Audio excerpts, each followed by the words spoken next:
nitumia hapa hivyo. Yeah. Unajipanga aje? Anakutumia pesa kwanza ndio mtumie ama unamtumia kwanza ndio atumie pesa? Nataka nitumie pesa. Akinitumia pesa natuma. Juu wengi wanatoroka na vitu. Kwa hivyo tunataka pesa kwanza. Okay. Yeah. Thank you, President. Nataka niwasaidie kwa njia gani zaidi, ama huyu waziri ama serikali ungependa tufanye nini ndio biashara yako ikue bora? Kwanza ningetaka vitu ile inatoka Kenya ikakuwa na muhuri ya Kenya, sababu wakienda huko wanachukua hivi vitu wakaeka muhuri yao. Yeah. Kwa hivyo tupa market wakakuwa wanasema ni yao wanatengeneza, lakini hivi vitu yote ni ya Kenya. Yeah. Kitu ya Kenya hakuna mihuri ile ya kupiga ni ndio kila kitu ikienda pahali kajulikana ni ya Kenya. Ya pili ningetaka tutafutio market.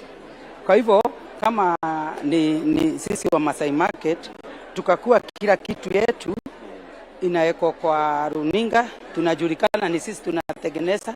Sasa customer wakikuja wanakuja kwa wale wanatengeneza. Yeah. Nilikuwa Amboseli juzi. Yeah. Wamama wa huko wakaniambia wangependa hii ushanga factory ikuwe Kenya kutengeneza. Sasa hizi inatolewa China, ingine inatolewa sijui Czech Republic. Jabronex, yeah. So ingine tutengeneze factory Kenya. Ya kutengeneza hizi beads. Yeah. Kwa sababu kitoka huko China sisi tunakuanga third party na uzio wengine na sisi kifikiwa. Kwa hivyo President. Thank you.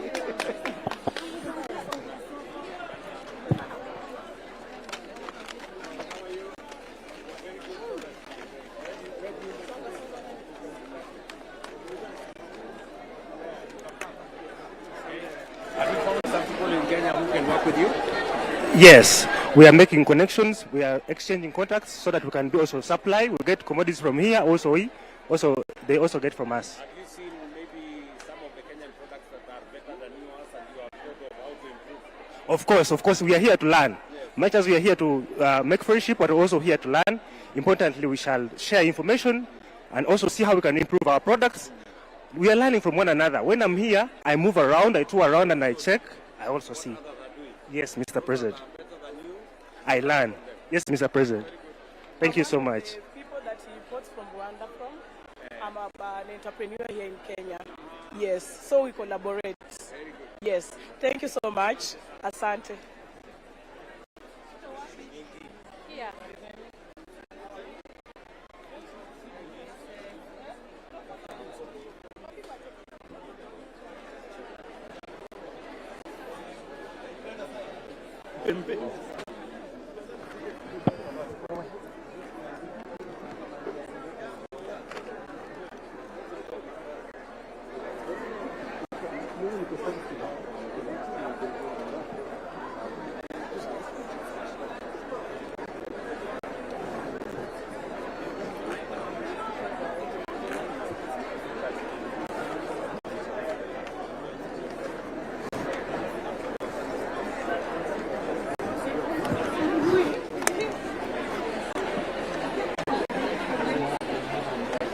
Hello, how are you? Hi. You're welcome. Yes. I'd like to tell you about cocoa. Yes. It's Ugandan's fourth raw material, as well as our commodity cocoa. So from cocoa we make chocolates of different types. This is for export, in case someone wants to export, with the right gunny bag. This is a gunny bag.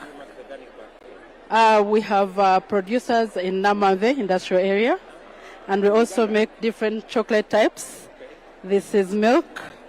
This is dark. Yeah, we are the 8th grower in the world, and also first in East Africa on record. Yes, We are in collaboration and also distribution to do with the sales. We grow it in Uganda, Bundubujo, in Mukona area, Boyukwe, and all sorts of century. Welcome.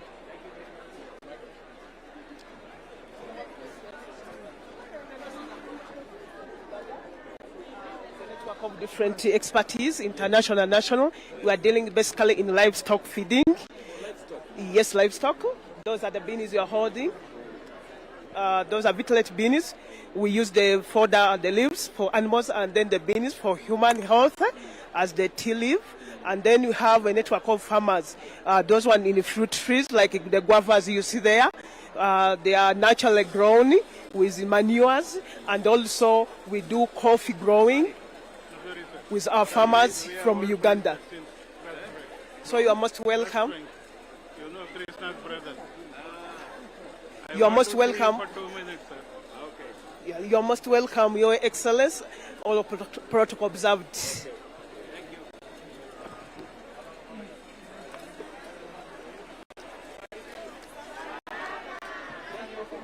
Kwema kabisa. Karibu sana baba. Tunakukaribisha sana baba, karibu. Sisi ni Tanzania, tumekuja kuiwakilisha Tanzania. Karibu sana baba yetu.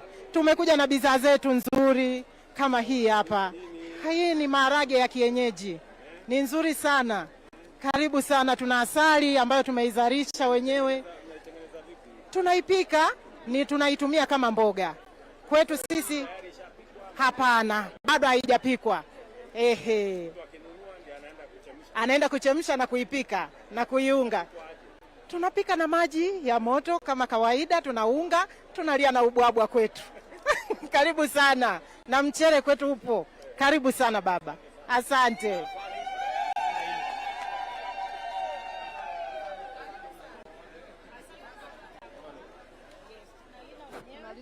Na tunaitengeneza. Tuna kiwanda Linga. Yes. Hiyo ni kiwanda cha kwetu wenyewe, tunatengeneza asali, tunavuna na kutengeneza na kupaki.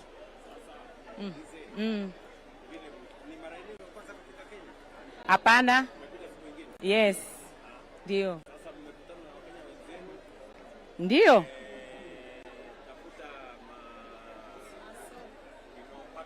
Yes. Kabisa. Yes, kutoka Kitui. Ndio. Kabisa, kabisa. Cha kwanza vile wanalina kuna utofauti kidogo na sisi. Lakini ni vitu vingi ambavyo tumejifunza kutoka kwao. Yes. Yes. Kwa sababu wao hawana asali ya nyuki wadogo. Asali ya nyuki wadogo ni chache kwa Kenya. Ndio, wasio uma. Sisi Tanzania kwenye forest zetu nyuki wadogo ni wengi kwa sababu mapori mengi hayajavamiwa. Kwa hiyo nyuki wadogo hawapendi vurugu. Kwa hiyo nyuki wadogo ni wengi na asali yake ni iko juu. Kwa hiyo inaweza kukupa faida wewe Mtanzania. Haijavurugwa sana na kulima wanyama, haijavamiwa na wakulima na wanyama. Iko vizuri. Umemaliza kulima. Asante. Kwa hiyo tunawakaribisha.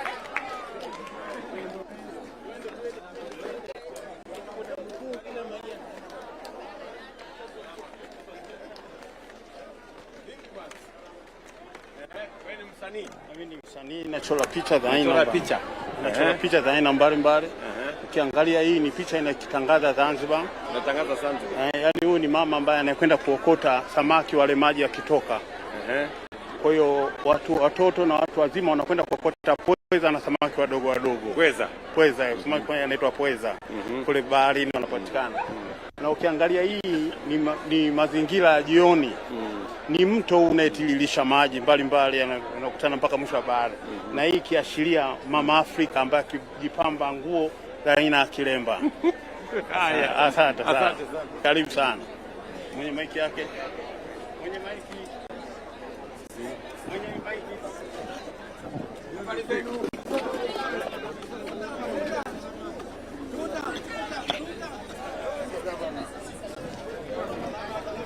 Cameraman wetu.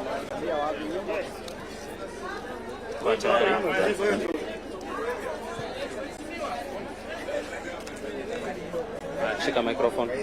Mkaribisha. So he'll explain. Karibu mheshimiwa. Sijambo mheshimiwa. Salama mheshimiwa. Karibu sana. Asante. Hii gari kutoka Tanzania imetengenezwa na wajasiriamali maarufu Juakari wa Tanzania. Inatumia umeme, tunachaji sehemu yoyote na ina uwezo wa kubeba tani moja na Cold room ndani ama vipi? hapana, ina AC mbele. AC mbele na ina uwezo ukishachaji inatembea kilomita 150. Na unachaji popote, umeme wowote unachaji. Unadunga. Popote pale umeme unatoa simu unachaji gari. Karibu mheshimiwa.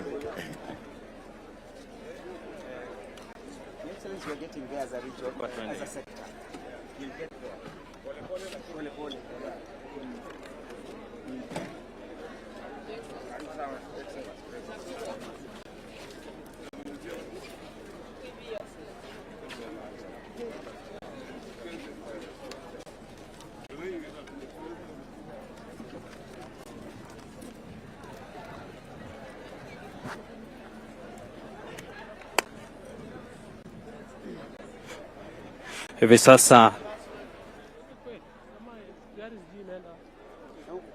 Hivi sasa Mheshimiwa Rais anaelekea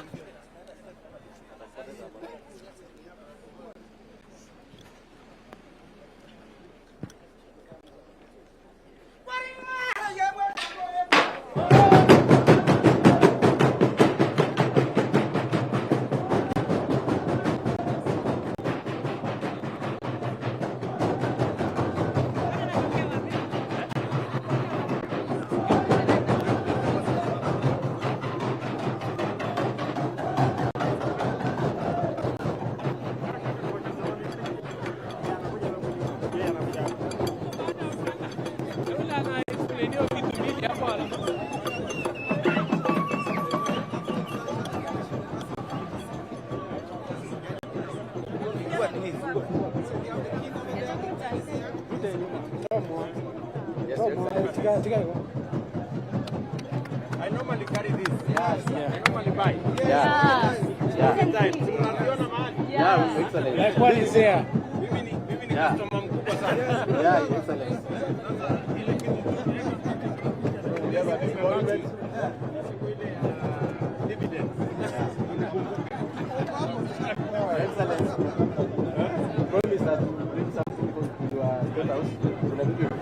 Eldoret. You promised us in Eldoret to bring these big monuments to State House, and they are there. Which one? This one, yeah. This is for the love of our mothers and for the culture of diversity. Yeah. Your Excellency, you have to promote us, know that we are selling. It's just to uplift us. Yeah, we unajenga wale wengine. Yeah, bottom up. Yes, Your Excellency. Who is the nani mwako? Yes. Shida moja tu iko. Yes. Biashara na kusaidia, lakini ikifika siku ya Hapana, Your Excellency tuko pamoja, Your Excellency. Your Excellency tuko pamoja. Tuko pamoja. Haya. So hii Na ile, we have this is a king, this is a queen, and that one is the king. We have nice sculptures, Your Excellency. Zenye ziko na story. Here is a double vision. You are leading with double vision. You know you must fly high and then overlook down. overcome the stone. Yeah. And overcome the stones. Yeah, this is an eagle. Yeah. It's made out of stone, right? Yeah, it's pure stone, soft stone. So unataka ninunue hiyo Na king. A king. Yeah. Ama king. A king. Yeah. na huyu Huyu ni This is Valentine. This is Valentine. Valentine's Day. Yes. Mother and father raising a family. Mother and the father is in a family. Where is the family? It's about About love and unity. yeah. That's the one that has a very interesting story.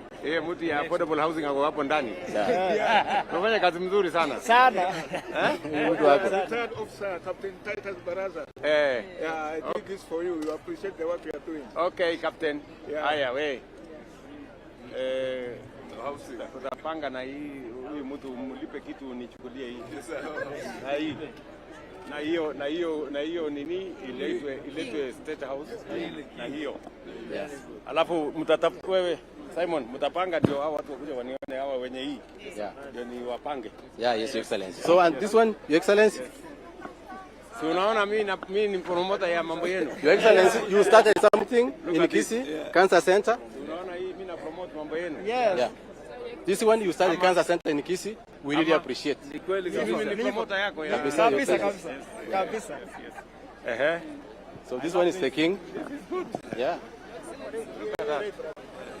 It takes 1.5 years, Your Excellency, to make this. Macho yake ni kubwa sana.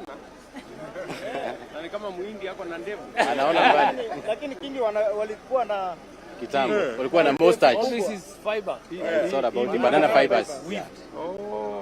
tunaweka moja. Yes, Yeah. so make it. Uko na story yake Yeah. Uko story. Utaweka. Alafu Your Excellency, kuna vitu ulituambia tukaweka maktaba kuu. When we were from Eldoret, yeah?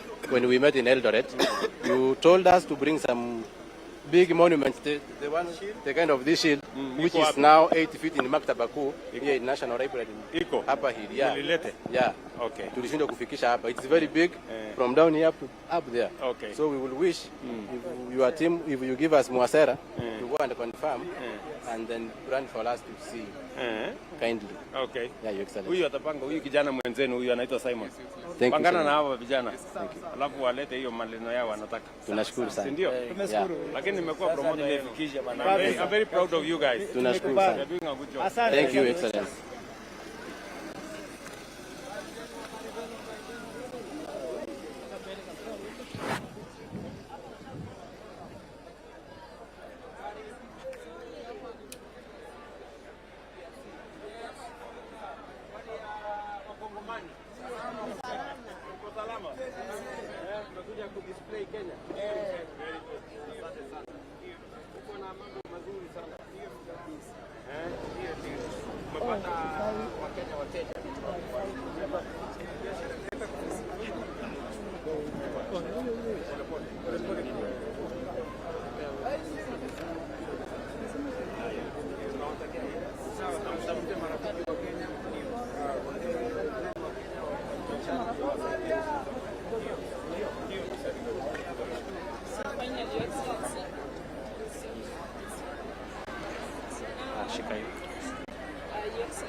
Karibu Mheshimiwa Rais.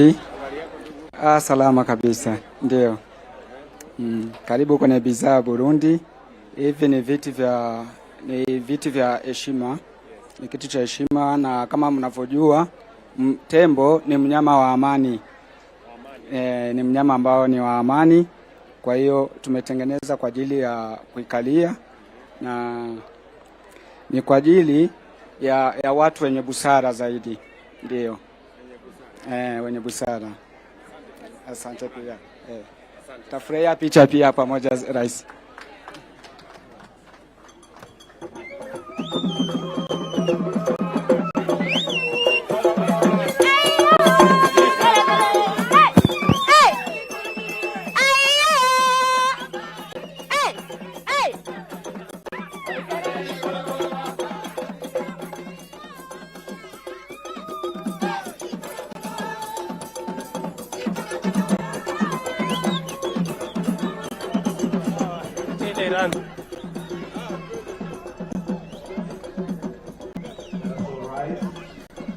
His Excellency the President.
ensuring that East Africa is well represented. Your Excellency, Dr. William Samuel Ruto, President and Commander-in-Chief of the Kenya Defense Forces, Honorable Wycliffe Oparanya, Cabinet Secretary for Cooperatives and MSMEs, Honorable Beatrice School, CS EAC Affairs, Governor Nairobi County, all present, Ms. Zainab Magura, DG United Nations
And we are happy about that, and they became in a big way, and some of them will be receiving awards here. And then yesterday was the Kenyan Day, which was also, we used the Kenyan Day also to host very high level discussion on how to unlock barriers that keep on stifling trade in East Africa. And my CS will be reading out the communique following some of the outcomes that emerged. Today, in the morning, we had the Democratic Republic of Congo, who had their day today. They also showcased their value chain. And then, of course, this afternoon was the EAC Day, which also now becomes the formal official opening ceremony for this. And we are happy that you created time to join us in celebrating this great value chain. Allow me just to acknowledge PSS who are here. PS for Trade, you just stand up and you acknowledge you, Regina Umbam. She facilitates trades, especially supporting Kenya to access markets all over the world. PS for EAC Affair, let's clap for her, Madam Caroline Karugu. Then I want also to acknowledge the leadership of MCA, Chairman of MCA, wherever you are, just stand up, James Mureu.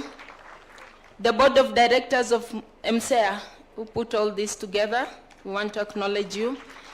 The leadership of SIMSO, East Africa, wherever, led by the chairman, where you are, let's clap for them. Thank you, and in the interest of time, Your Excellency, allow me now to call the Deputy Secretary General, who is standing in for the Secretary General for East Africa, Community Secretariat, Madam Veronica Nduva. So I want to call Annette Sembua, who is the Deputy Secretary General, to come in and officially constitute the Bureau. Madam Annette. Madam Annette.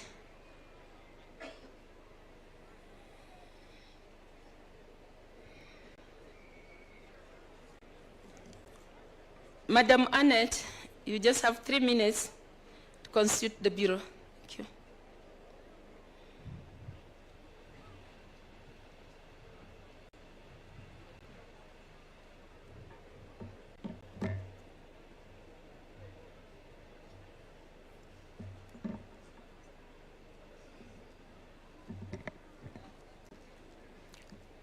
Your Excellency and our chief guest for this afternoon, Your Excellency and Chairperson of the Summit of Heads of State, on behalf of Honorable Secretary General Veronica Nduva, it is my honor and pleasure to welcome you to this 25th edition of the MSME Trade Fair.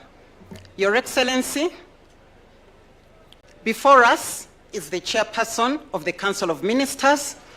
She is here and has taken her seat. And I confirm, Your Excellency, that we have Somalia with us as well, so the Bureau is fully constituted. Your Excellency, this is the 25th edition of the MSME Trade Fair. Last year, we met in Juba, where we had about 2,000 exhibitors. The number of exhibitors has increased to over 3,000. On this note, allow me, Your Excellency, to thank you and to thank the Republic of Kenya for hosting this 25th MSME Fair and for all the hospitalities that have been extended to all the delegates that we have present. Your Excellency, the participation of MSMEs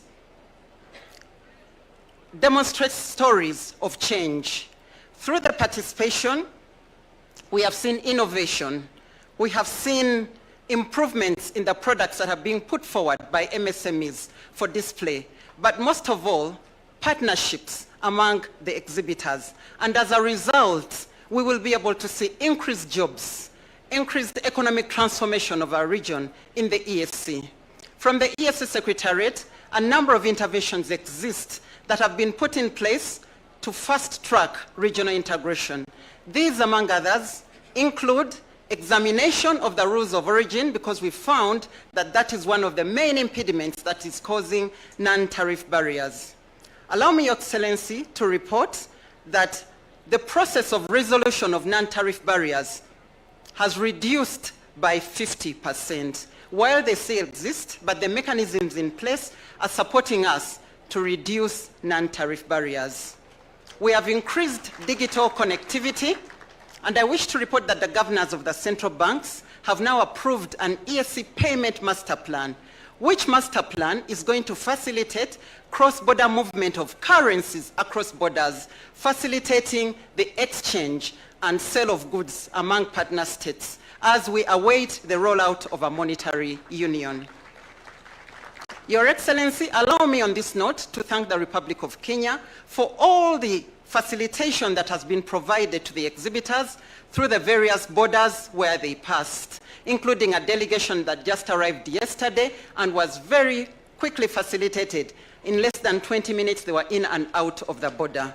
The services have been exceptional, and I would like to commend the PSs of EAC Affairs, the PS of the MSME Ministry, for the excellent coordination of this event. Excellency, I thank you very much for your presence today, and we look forward to hearing from you. I thank you very much. Thank you. I now invite the Director General of the United Nations Office at Nairobi Union, Ms. Zainabu Bungura. And in your speech time, you'll make some time for the Executive Director of ITC. Thank you. Let's clap for her. She comes on the stage.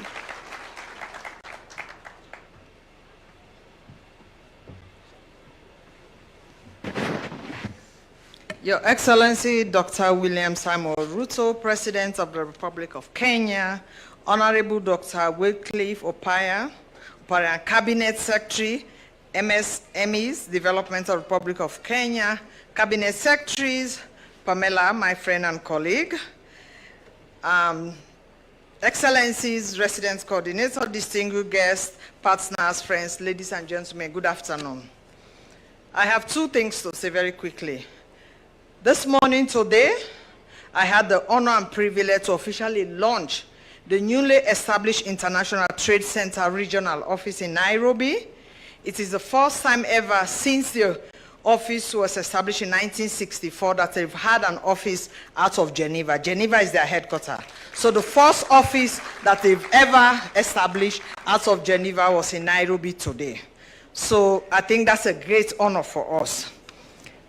Secondly, I would like to take this opportunity as the Director General and the representative of the Secretary General in Nairobi to appreciate and acknowledge with gratitude to you, Mr. President, the continued support and cooperation being extended to the growing UN family in Kenya by the host government of Kenya. When the UN came, 1975, 300 staff and family. Today, we are 20,000, and still growing. So we are able to do that because of the support, encouragement that we've got for the government of Kenya. So those are the 2 points I want to say. With that, and I invite Pamela to actually, she is the newcomer in the block in Gigiri. Thank you.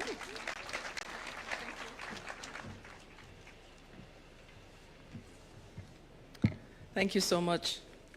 His Excellency Dr. William Ruto, President of the Republic of Kenya, His Excellency Dr. Wycliffe Oparanya, Cabinet Secretary for MSMEs. I think I'll skip the rest and say all protocols observed. That saves me one page. Thank you so much. Before I begin, I'd like to express our condolences on the loss of Kenya's former Prime Minister, Raila Odinga. He was also a hero for the Caribbean, and as you know, he was a lover of Jamaica, from where I come, and so Jamaica Farewell went down very well when you started singing it, President. You know, we automatically said, oh, this is awesome. But thank you so much. As I was reflecting on his passing, I couldn't help but think of the statement that he made last year, that Africa could but must not be caught again in proxy wars between foreign powers. And those words are all the more prescient now as tariff escalations and trade wars threaten to tear not just the fabric of our multilateral trading system, but the relationships and trusts that have been built over generations. It's why the work that the EAC does and has been doing in partner states to deepen economic integration among the members is so urgent and so vital to the fates of MSMEs across the region, but also to the success of the African continental free trade area overall. We're honored to witness some of the fruits of this labor at this EAC MSMEs trade fair, and we want to celebrate alongside you a significant milestone in ITC's own history, the opening of our first corporate office outside of headquarters to serve a world region right here in Nairobi at the UN Gigiri complex. I'm supposed to do the lululation now. It's one of the biggest milestones yet for the ITC as we work to develop even more meaningful relationships within the countries and regions where we work. As we say, we're putting boots on the ground, 10 toes down, as young people would say. When we were deciding to launch our first corporate office outside of headquarters, it quickly became clear that Kenya, where we already have an extensive footprint and deep relationships, was the right choice. And the UN office at Nairobi is a natural fit as both our UN partner and our host, with its 5 decades worth of impressive achievements under its belt and serving not only the United Nations Secretariat, but also headquarters both in the African continent and the global south. The opening of this new ITC office could not have happened without the invaluable support of the government of Kenya, and I warmly thank you, President Ruto, both for your presence today and for the government's close collaboration every step of the way. We look forward to developing even closer and deeper relationships with our friends here and at UNON, with our UN resident coordinator, with all our Kenyan colleagues, and the entire ecosystem of institutions that are present. And from what I've already seen this week, it's going to be a great and exciting road ahead. From the bottom of my heart, asante sana. And asante sana too. So as I prepare to invite the CS Wycliffe Oparanya to come and make his remark, allow me to acknowledge the CEO of MCA. Please, wherever you are, just stand up for the good job you're doing. CEO for KIE, stand up wherever you are. Let's clap for her. CEO for Uwezo Fund, CEO for Hustler Fund, and all the CEOs from the Ministry of Cooperative. You've really worked hard. Yeah, so before CS, I said as I prepare, let me to acknowledge and invite the governor of Nairobi to come and officially welcome us in Nairobi County. Ndio, najua tusipofanya hivyo Kanjo watatumaliza kwa njia. Karibu. Thank you. I was waiting for you to skip me. And then we'll figure out how you'll make your way out of here. Your Excellency, President William Ruto, distinguished ladies and gentlemen, it is a true honor, great honor to host you here in Nairobi for this very important gathering that celebrates the spirit of enterprise, innovation, and the power of MSMEs in Kenya and across our region. I sincerely appreciate all our partners in the MSME community represented here today who have made this fair possible on the sidelines of the Silver Jubilee of the EAC Regional Integration Agreement. Your Excellency, trade fairs around the world have served as vital platforms showcasing innovation, connecting businesses, and fostering cross-border trade. Today, as economies, especially in the global south, renew our focus on inclusive and sustainable growth, such events are increasingly recognized for promoting enterprise development and strengthening MSMEs. The 25th EAC MSMEs Trade Fair, marking 25 years since the signing of the EAC Treaty, exemplifies this role, providing a key platform for showcasing MSME potential across the region and beyond. Here in Nairobi, Your Excellency, the story of MSMEs is the story of our economy. As Kenya's capital and largest city, I can say Nairobi is the home of MSMEs in the country and in the region. We contribute 27.5% of the national GDP, with most of the businesses being micro, small, or medium enterprises. I encourage all of you to take a walk down the CBD, the Central Business District, from Jamia Mall to the buildings on Moi Avenue. You will find small traders selling different wares. Your Excellency, we have seen a growth of shopping centers across the estates, and these are home to small and medium-sized enterprises. Many of these, Your Excellency, are owned by young people. We know that youth unemployment is high, well over 100,000 young graduates joining the job market each year. So we must really ensure that enterprise becomes a real pathway to prosperity. Not all of these young people can get jobs in the formal economy, and so there is need to actually provide a platform and an environment where MSMEs can thrive. That is why, Your Excellency, my administration is committed to building a Nairobi where businesses can start, grow, and thrive. This includes ease of doing business. Through our Unified Business Permit, Your Excellency, you remember we promised to do that. We have done that. Today, the UBP consolidates multiple licenses into a single document to simplify operations for business owners. And for us, it has enhanced our revenue collection. Currently, Your Excellency, we have 190,925 registered businesses under that Unified Business Permit. And of these, 95,000 are either SMEs or MSMEs. Your Excellency, before, traders would have to have multiple licenses, 5, 6 licenses, being moved from one office to another. Go get your fire certificate, go get your hygiene in another building. Today, from the comfort of your mobile phone, wherever you are, you can actually register your business, describe the enterprise you're in, and print your own Unified Business Permit in any part of the city or of the world. Your Excellency, further to encourage growth in this sector, we committed together, you and I, 20 new markets, and I can confirm we're on course to deliver this promise, with more than half currently underway. As a county, we have 6 that are close to completion: Mutuini, Kahawa West, Jujo, while Karen Market, Dandora East, and Mira markets are ongoing. We actually have one just for Mira in Isili. But Your Excellency, I've been seeing you going around the country. I thought 10 are many. But when I hear you in other counties, those numbers are also high. So I will come back to you, because we need much more in Nairobi. I want to thank you because you're building Quarry Road Market in Gikomba, which is 95% complete. It's expected to be completed before the end of this year. Mathare North, Maji Mazuri, South B, Ruto markets.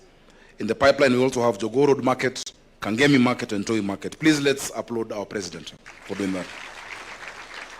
Your Excellency, these markets will provide additional trading space for MSEs and bring product and services closer to Nairobi estate residents.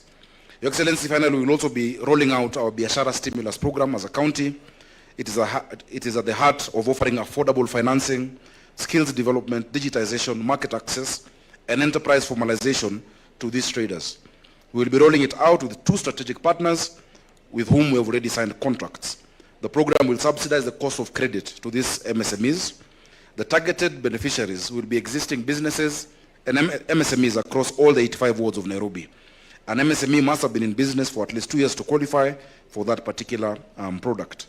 All beneficiaries will undergo a 3-day training on business and entrepreneurial skills, and we will keep training them as they move along. Your Excellency, let me emphasize the role that these businesses that you've seen, you have walked around the stands.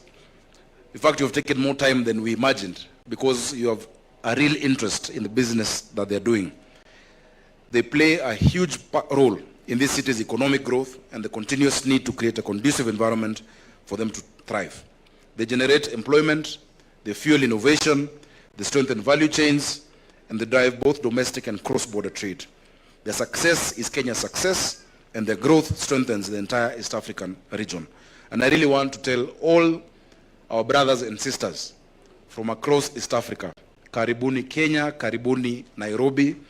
I hope you feel at home. Though in essence, Your Excellency, many of them call this place home already.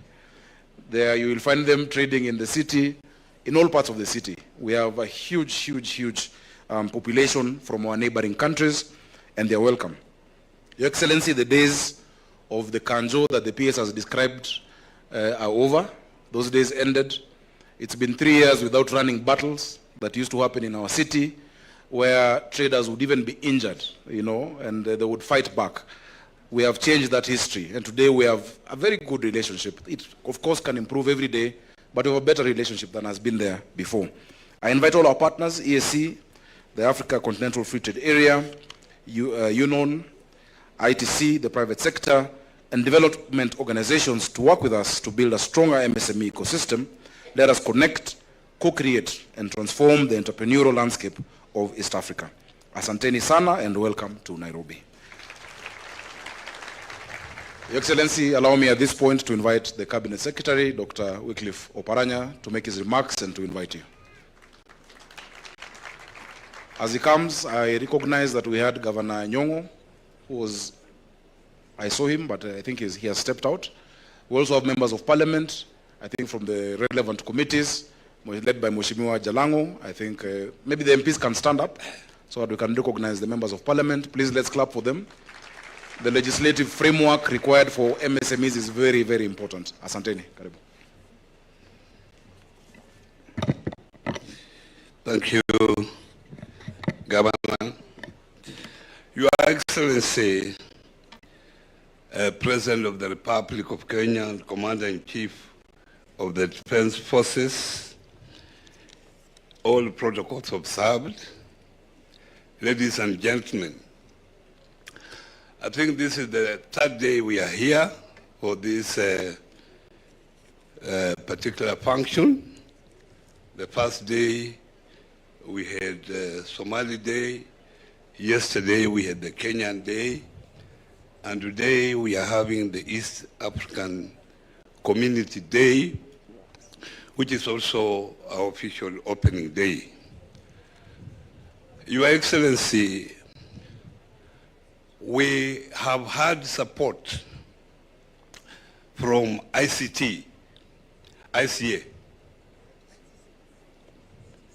ITC, sorry. We have had a big support of ICT.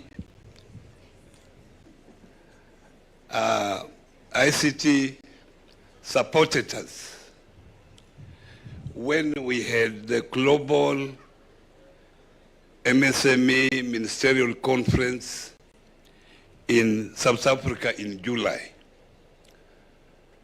And that particular function, Your Excellency, was very well attended, and it was one of the first functions that ministers all over the world met to discuss about MSMEs.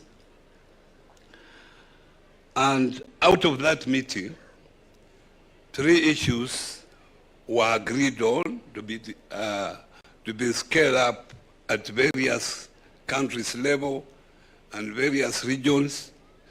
And that's why, as Kenya, we decided that this be scaled up at this level, at the regional level. And you have heard the comments from the Secretary General. 3 areas were agreed: access to finance, and you know what we are doing as a country in that particular area. The other one was digital transformation. You know how important that area is for our country. And the last one was green technology financing. Those are the 3 critical areas we agreed during the ministerial conference, global ministerial conference in Johannesburg. But as Kenya, we have added on market access. That is very crucial for our people. And you remember when you were out there, most of those traders were talking about market access.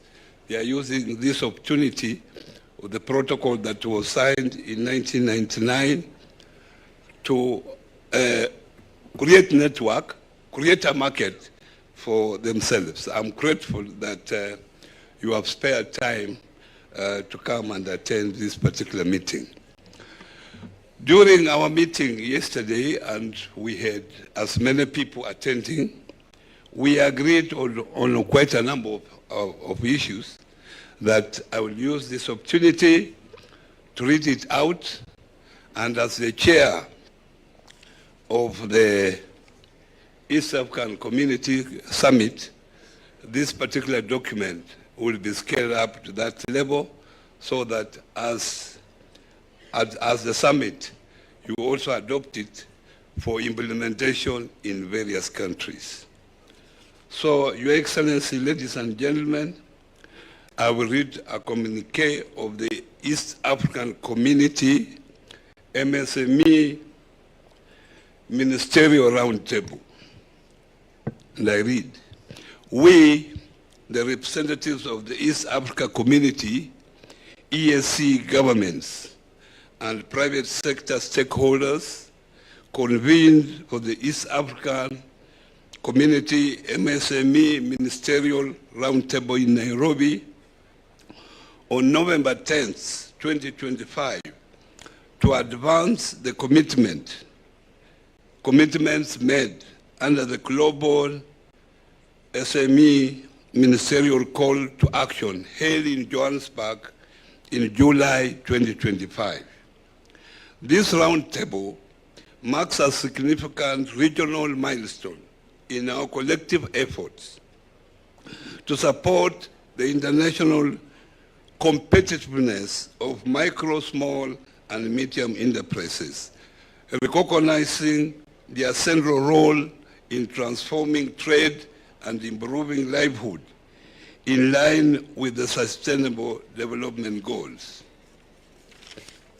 We reaffirm the importance of MSME as engine of innovation, employment, and inclusive growth, and acknowledge their contribution to environmental sustainability and social cohesion across the East African region.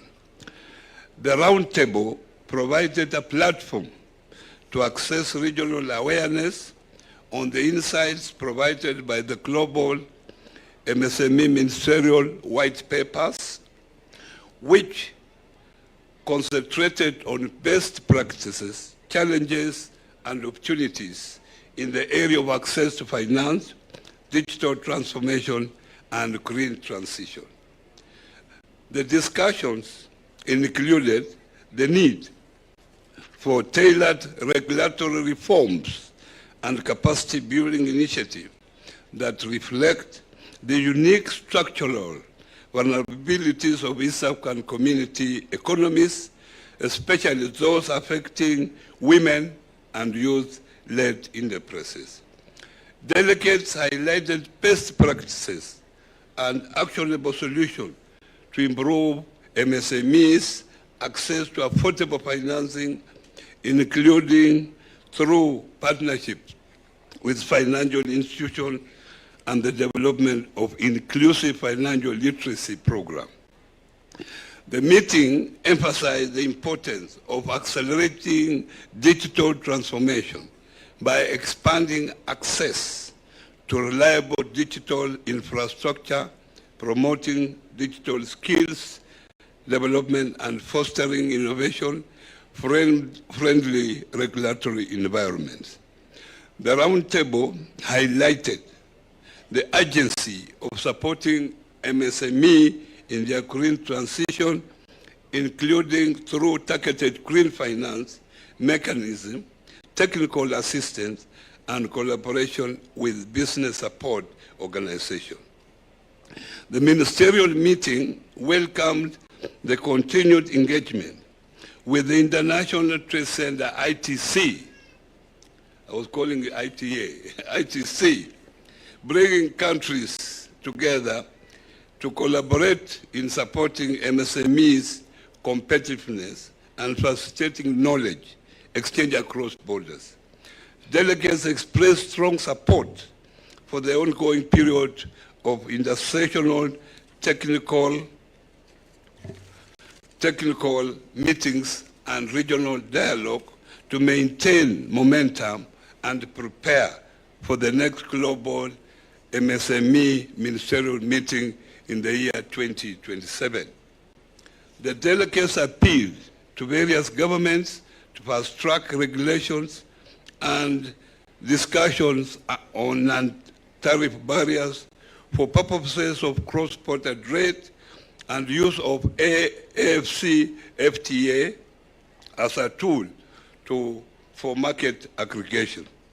The meeting seeks to translate the outcome of the East African Community MSME Ministerial Roundtable into concrete actions with measurable impact, and to working closely with ITC and other partners to build resilient, inclusive, and sustainable MSME ecosystem across the East African Community region.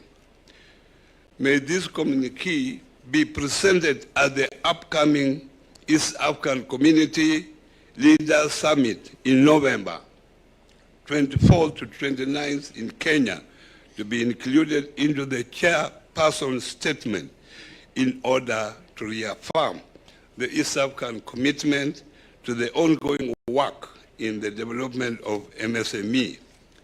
The Nairobi Declaration is signed on Tuesday, 11th November 2025. We, East African governments and the International Trade Center, ITC, met on the margins of the East African Community MSME Trade Fair to begin the process of implementation of the call to action of the Global MSME Ministerial Conference. And for your information, Your Excellency, this was signed by me on the behalf of Kenya government, and it was also signed by the Secretary General of the East African Community and signed by the Executive Director of International Trade Center, ITC. And I thank you very much for your attention. Now, Your Excellency, I take this opportunity now to invite you to come and address this gathering here, and I know they are eager to listen to you.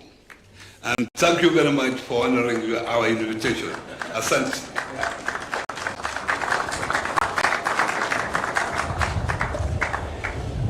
Thank you very much, Minister. Please, let's take our seats. Thank you very much for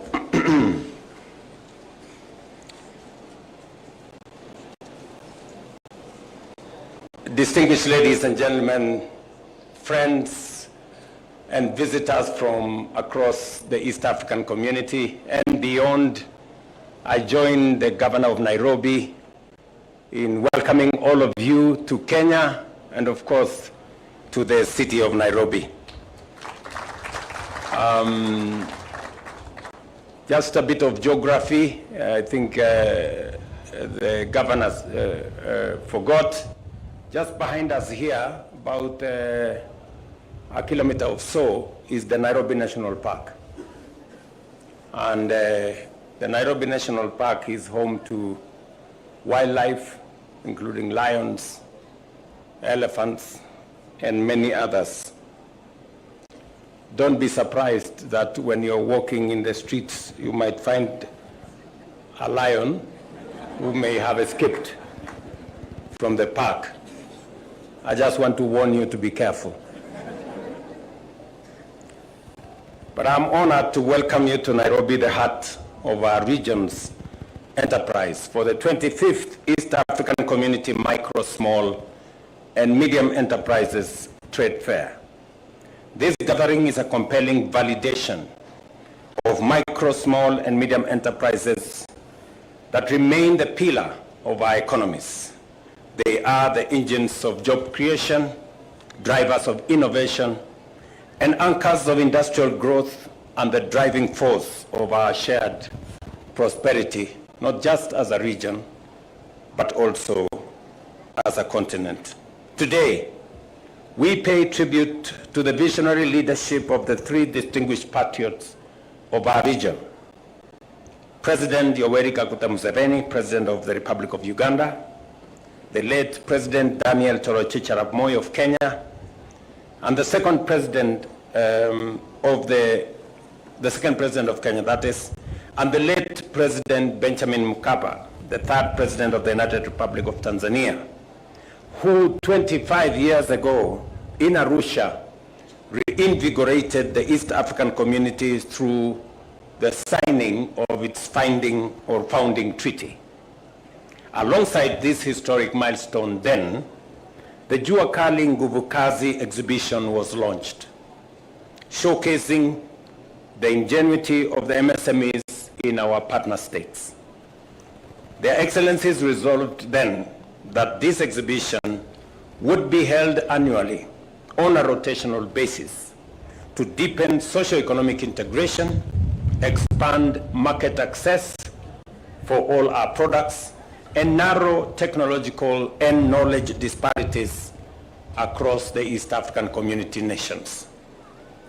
A quarter century later, today, the East African community has blossomed into a powerful bloc of 8 partner states representing over 300 million citizens and making East Africa one of the world's most dynamic and rapidly emerging markets.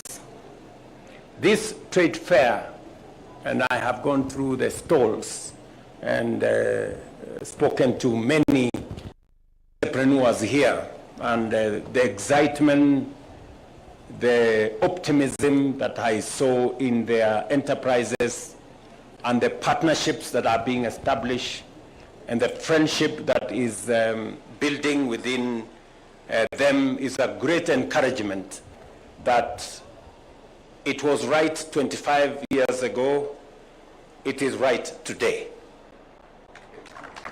This trade fair has equally evolved and is no longer merely a marketplace for goods, but a strategic platform for skills exchange, innovation, partnership, and structured dialogue aimed at dismantling barriers of trade and movement of people. As we commemorate this Silver Jubilee, we are mindful of the defining forces shaping our world today. A rapidly growing population in all our countries, the rise of the youthful generation, accelerated technological disruption, climate change pressures, unemployment, and of course, shifting geopolitical realignments that continue to reshape global supply chains. These forces carry challenges, but even better, they carry greater opportunities if we harness them. Our young population, in particular, positions the region to lead through digital innovation, creative enterprise, and a thriving knowledge economy. I see it every day in Kenya.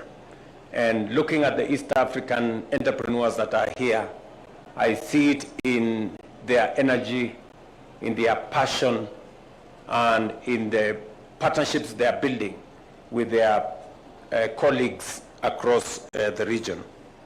I am encouraged that the conversations shaping the trade fair are ambitious, forward-looking, and action-oriented, giving priority to digital transformation, equitable access to finance, expanded markets, and sustainable green enterprises to support MSMEs to grow, to scale up, and to generate wealth. In Kenya, the bottom-up economic transformation agenda places MSMEs at the core of our development framework alongside agriculture, universal health care, affordable housing, and the digital and creative economy. We have prioritized strategic high-growth value chains, including leather, dairy, textiles and apparels, edible oils, and rice. Others are tea, building and construction, the blue economy, natural resources, and mining. Our choice of subsidy on agricultural production rather than consumption was initially met with skepticism, but the results speak for themselves today. Our national yields of tea, of coffee, of sugarcane, of maize, of rice, of wheat have all increased and in some cases doubled. Those who doubted this 2 years ago today confirm that it was the right strategy to subsidize production and not consumption. To expand financial inclusion, we launched the Financial Inclusion Fund, popularly known as the Hustler Fund, which has so far disbursed 80 billion Kenya shillings to many Kenyans since November 2022. The fund has provided dignified credit to those previously excluded from formal lending. And let me say this about the Hustler Fund. The primary approach that we had on micro and small enterprises. In 2022, we had 7 million Kenyans, 3 million of them being micro enterprises who were blacklisted in our credit reference bureaus. And they could not undertake any business, they could not open an account, they were completely locked out of the economic space. We took the decision that we are going to change how credit is accessed in Kenya. We also took the firm position and negotiated with credit reference bureaus, and we redeemed 7 million Kenyans who were blacklisted and gave them a second chance. Today, I am very confident and happy that the 7 million Kenyans have since transformed. Today, we have 2 million Kenyans who borrow religiously from the Hustler Fund. Today, we have close to 800,000 entrepreneurs, small businesses, that today borrow money on our bridge finance as part of the Hustler Fund. And they are doing this without the benefit of any collateral. The biggest problem we had in Kenya was that for you to access credit, 5,000, 10,000, 20,000, 100,000, 150,000, you either had to have a logbook of some motorcycle or car, or you have some title to some piece of land, or you have a payslip.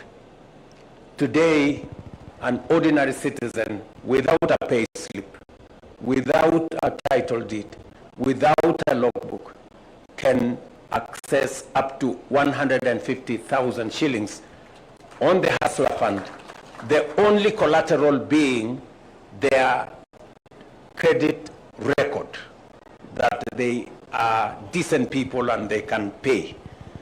It has expanded the collateral space. Today, the collateral space includes your credit rating, which comes as a result of you being able to pay your debts. Through digital lending, borrowers are building credit histories that have crystallized into credit scores, improving visibility to lenders, reducing risk perceptions, and expanding financial opportunity to many. I am very proud, and I think once the story of the Hustler Fund will be written, there will be so many people who will have a story to tell that had been locked out of the credit space, and they couldn't access any money or any credit. Today, people who are paying up to 100%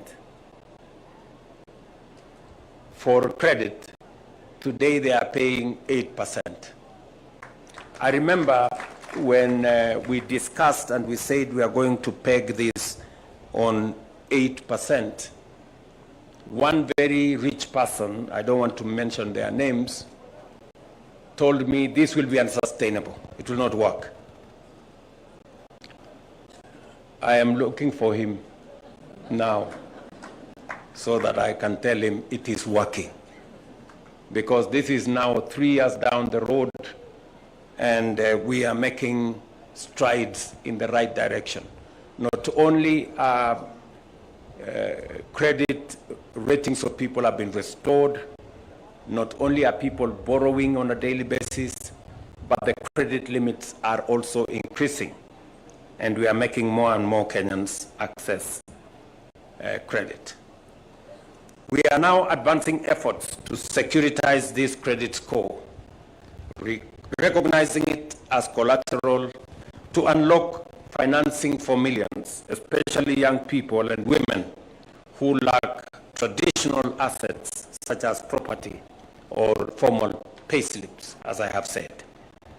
To strengthen market access, Kenya is establishing county aggregation and industrial parks in all the 47 counties to support agro-processing, consolidate local value chains, and expand commercial reach for our micro, small, and medium enterprises. The governor of Nairobi keeps reminding me that the county aggregation and industrial park for Nairobi will not be selling any agricultural products. They will instead be manufacturing stuff for those in the city.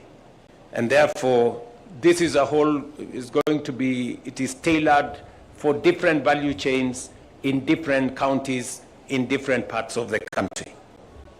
The ultimate goal is that we need to assist small enterprises who may not have money to rent their own space, to use spaces that we have already built, and to also share some of the equipment that they use. We will have common user facilities where you don't have to own a certain machine. Maybe it is expensive, but we will have machines available and they will be shared, and everybody can have access to these facilities and use it to improve their businesses.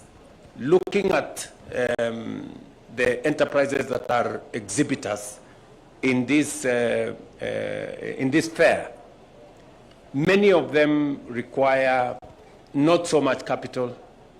They just need to enhance the finesse of what they are producing. We just need to support them the last mile. That last mile is what common user facilities can do. I say so because I have seen it in Karioko. We are going to be replicating Karioko in all our county aggregation industrial parks so that more and more enterprises can have access to credit and to tools that they can use to enhance the value of the products that they are producing. Three fundamental things are important. I said earlier, access to credit. And we have moved several steps in making sure that we clear the pathway for access to credit. Number two, we must also have targeted grants. We are in the process of rolling out the Nyota program. The Nyota program is going to have targeted grants to enterprises that are being run by young people between the ages of 18 and 29 and people living with disability ages up to 35. We are looking for 110,000 such small enterprises, and we are going to give them a grant of 50,000 shillings each. We started that process last week. I just want to announce that the rest of the process is underway. I'm informed by Waziri Oparanya and his team that they will be training the rest of the country from this Friday through early next week. And so from next week, we will be releasing another 4.4 billion Kenya shillings to the rest of the people who will have been trained and identified.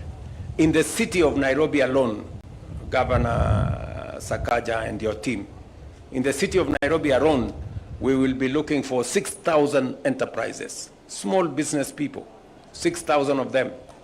And we are going to give them 300 million shillings. So I am looking for that moment, and I hope Jalango and your team from Nairobi, you organize yourselves, because we want to do this to raise the capital for the small entrepreneurs and to scale them up so that they can run their businesses. We will be identifying, and we want a level of equity. 50% of the beneficiaries must be women, and it can only be 50%, no less. It can be more. It can be more women, but minimum 50% women, because women are very good business people, and they have already demonstrated, even in the areas that we have already identified. And I have, maybe I am biased because I have more girls in my house than. But that's the reality of what it is. And so we will be pushing this. I also want to say that under the same program, the Nyota program, we want to also create opportunities, because part of growing the MSMEs is what I said: access to credit, targeted grants, and we are also supporting them to do business. Under this same program, we will be identifying 600,000 small entrepreneurs, and we want to support them with capacity building so that they can do business with government, both at the county and at the national level. We have government procurement that has been ring-fenced for young people, for women, for people living with disability, all the way in the region of 220 billion. That is the amount of business that is available to this category. But they are not accessing because we haven't built the capacity for them to understand how to do it, to know how to work with the government bureaucracy and system. And we are going under this program, going to work with them so that we can bring them into the space. And I am very confident that these are people who can actually appropriate that space and do that business. Why do I say so? We did targeted procurement for our housing program. And the Jua Kali sector came through. The Jua Kali sector, we have now given them contracts of close to 15 billion Kenya shillings. You know, the people making doors, the people making windows, the people making hinges, and these are people on Ngong Road. These are people in Kiamaiko. These are very small enterprises. And I mean, there was almost a disconnect. You know, if you talk about 15 billion and Jua Kali in the same sentence, it doesn't look correct. Because 15 billion is supposed to be mega enterprises. But those are the possibilities when we are targeted about the people we are looking for. And I must confess that the Jua Kali sector have proven that they can do what big enterprises can do. Maybe they can do it even better. And therefore, I am very confident that as we build the capacities of our small entrepreneurs, either by making sure they have access to credit or making sure that they have access to grants, or we facilitate them with capacity for them to participate in procurement, government procurement and government enterprises, we will certainly be doing our bottom-up program, because that's what it is. So again, I will be looking forward to working with all the stakeholders in that space. We want to disburse that 4.4 billion shillings in the next 10 days. So there will be quite some support around for enterprises. We have also commissioned, as you know, new special economic zones in Busia, in Eldoret, in Nakuru, in Naivasha, in Thika, of course in Sagana, and in Dongokundu. And our plan there is to attract greater foreign direct investment, stimulate industrialization, and expand regional trade. Our affordable housing program, as I have said, has gone beyond transforming urban areas and has created jobs now standing at close to 600,000 and ring-fenced billions of shillings for Jua Kali sector in the manufacturing sector. And to accelerate digital commerce, we are building 100,000 kilometers of digital superhighway, expanding connectivity, and enabling commerce to thrive. Public Wi-Fi will reach markets in villages and digital hubs, which will establish in at least each of the 1,450 wards, including those in Nairobi and elsewhere. And we are already 30% into that program. We have already done 30,000 kilometers of digital superhighway. We have also, as you know, digitized government services. 23,000 government services today are available on e-Citizen. And we have streamlined access, reduced costs, eliminated inefficiencies, and simplified business registration to spur entrepreneurship. You heard the governor of Nairobi saying how it is easy today to register your company, look for your license from the comfort of your phone, wherever you may be. We are investing in the entrepreneurs of tomorrow in the process that I have explained to you under our Nyota program. We are looking at tapping into regional markets, but as a region, we must elevate this trade fair by fully leveraging the continental framework, including the Africa Continental Free Trade Area. I'm very happy that our friend Wamkele Mene, the Secretary General of ACFTA, was here yesterday by ACFTA Secretary General. Today, in conclusion, ladies and gentlemen, we also celebrate the establishment of the International Trade Center Regional Hub here in Nairobi. We express our very, very sincere gratitude to the Executive Director, Pamela Cook-Hamilton, and the larger UN nation system for this gesture. This milestone is not Kenya's alone. It belongs to East Africa, bringing global markets within closer reach to our producers and our value chains. As I conclude, I wish to reaffirm the commitment of the East African heads of state to resolve persistent non-tariff barriers that continue to constrain border trade, and this trade fair offers an invaluable opportunity to elevate these realities ahead of the upcoming East African Community Summit. I want to commend all the exhibitors who have come to Kenya, all the Kenyans who are participating in this trade fair, and all the friends who have come to support us and work with us and work with our micro, small, and medium enterprises, all the agencies that are part of the small and medium enterprise system. You have our commitment, you have our support.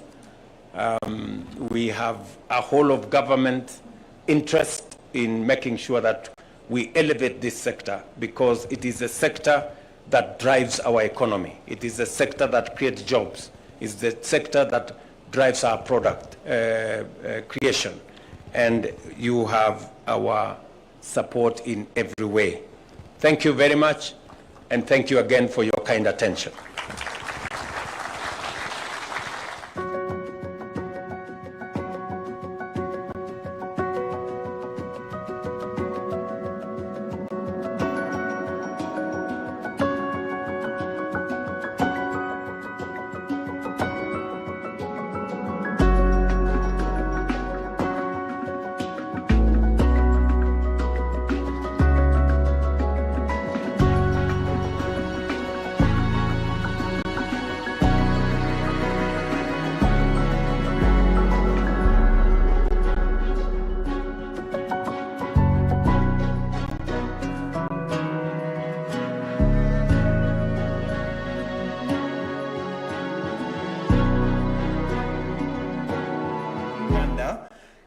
If we can give a round of applause, please. The name of the company is Roma Company Limited. Roma Company Limited, that deals with Bella Wines. Bella Wines. A round of applause, please. You may proceed to the other side and stand on the side. We'll take a photo later, so right to the end. The next one is Elizabeth Ngina Musia from Kenya, Shalom Pride Collection, an exporter of textile.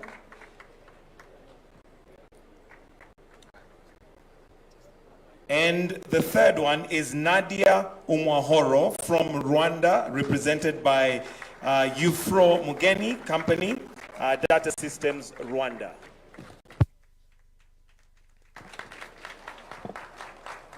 The next one is Dative Uwimwana from Burundi, from Ikaze Ventures Limited, the provider of tourism packaging and tour services.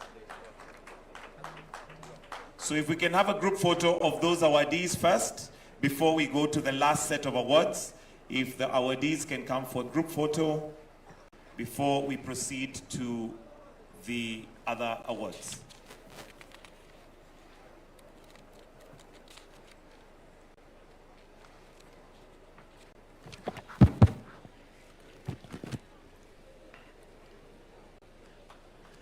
Wonderful.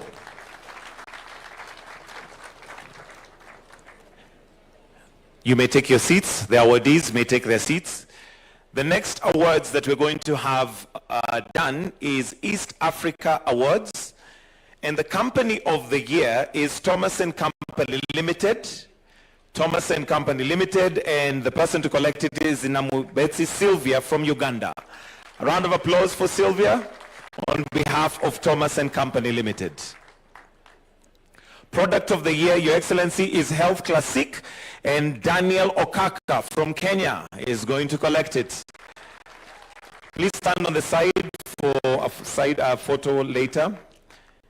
Then the last award today is Service of the Year, Eagles Air Limited, and it's collected by Sarah Kansime from Uganda, all the way from Uganda. If the awardees can then come for a group photo.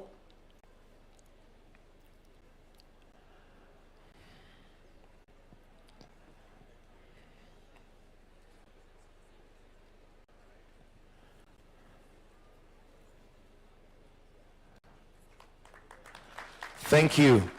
Your Excellency, before we wind up, there is also a gift for you, and this is from the International Trade Center. Apparently for the ICT, the ICT office by ITC. Okay.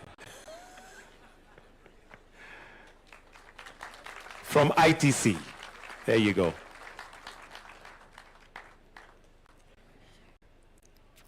Thank you, Excellency. I request that we all then proceed to our seats, except His Excellency for the anthem. His Excellency will be left on stage. While the rest of us, please, let's be upstanding as we wind up with the national anthem, followed by the East African anthem, this being an EAC event. The national anthem.